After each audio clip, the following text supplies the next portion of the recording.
Love team couple, huling-huli pero tila may sekreto. Muling naging sentro ng usap-usapan ng love team couple matapos lumitaw ang kanyang tunay na pangalan sa couple bonds or marriage bonds ng simbahan.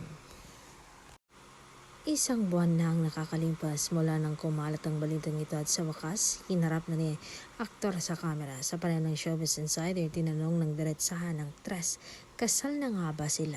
Pero ang sagot ni aktor na natiling no comment at mas piniling pag-usapan ang kanilang project. Bakit nga ba tikom ang bibog na aktor kung nakapaskil ang kanilang mga pangalan sa simbahan? Ito na nga ba ang inaasam na happily ever after?